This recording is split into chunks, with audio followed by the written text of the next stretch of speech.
All right, for more on the market, let's bring in Jeffrey Small, president of Arbor Financial. We got our CPI and PPI prints last week. We know inflation is still around, at least for now. What do you think of the Fed is thinking? What do you think the Fed may likely do?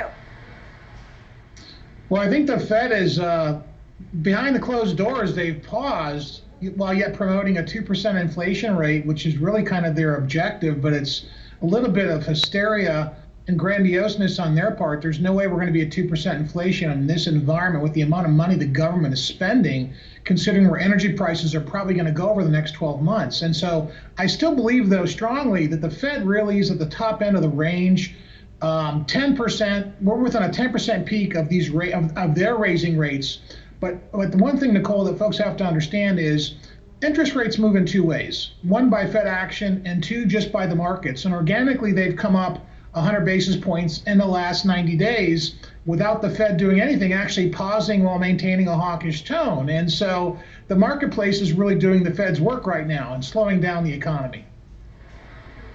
Right, understood. And that's what they were saying. I mean, they talked about just the environment slowing things down, and maybe whether it's the credit crunch or things like that, that could just weigh on the markets and they won't need to raise rates. So you think that they really have decided to pause? I mean, what about a recession and or cuts next year? Well, they haven't stated that they're going to pause, but we'll find out on Thursday at Powell's speech of this week. And so there's lots of activity going on, lots of earnings this week. We've got 530 companies reporting.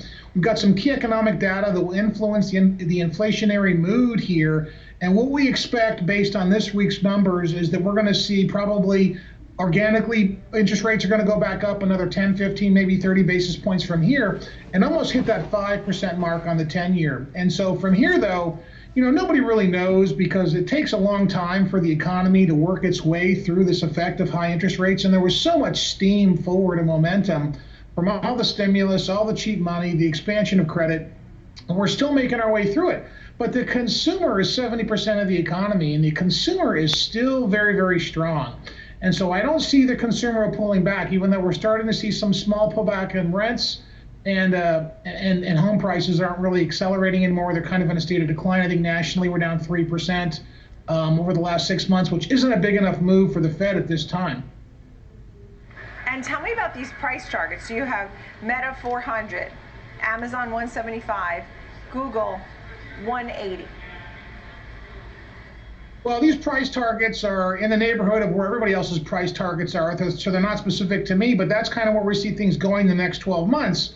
And if you take, Meta and Google and Amazon, these are going to be the new value plays going forward. If the economy hits a hard landing or a medium landing or a soft landing or no landing, these companies are going to do well. And so, that's been the same theme this whole year. They have bucked the trend of rising rates and the stock prices have still come up.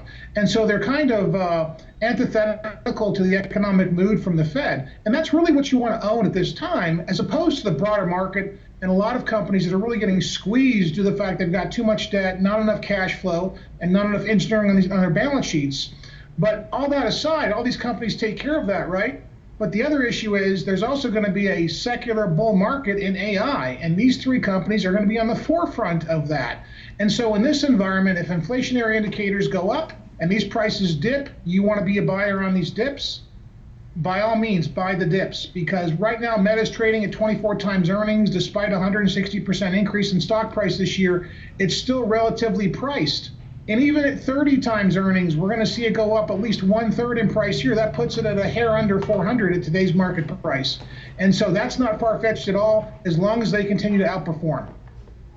Right, and I understand that these were normally the growth names, and that's what ran us up, and that was basically the Magnificent Seven plus Netflix, we'll call it 8, really pushed the market higher overall.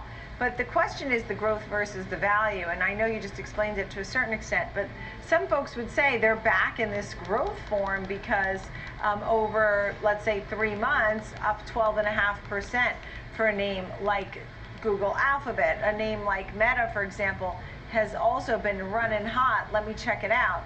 And so over, let's say, 3 months, Meta right now is up just 3%. So maybe that one's not a good indicator of growth.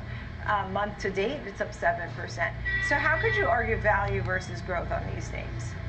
Well, it's funny, Nicole. When the market is growing, these are growth stocks. But when the market is going sideways and not growing like it has been since about July 31st, there's been no move in the market on any component. So it's not specific to these stocks as it is to the broader market. And so, when the market goes sideways, these become value stocks. And so what I'll point to is the end of QE back in November of 2014 and 2015 and 16. We were in a corporate earnings recession, very similar to where we are today, even though we haven't hit a recessionary level. We've had 7 straight quarters of negative earnings growth on the S&P. But back in 2015 and 16, when QE ended, the FANG stocks basically became the new value stocks because they were able to grow their earnings despite a challenging economic environment with no government stimulus on deck to help feed the economy. And so I see that happening again. Look what's happening. I mean, M3's pulling back, credit's tightening. The only difference is Bidenomics is causing inflation and it's hurting the middle class like you wouldn't believe. And you said it's not based on one kind of economy. My picks are for economically soft, mild, or a hard landing. That's amazing.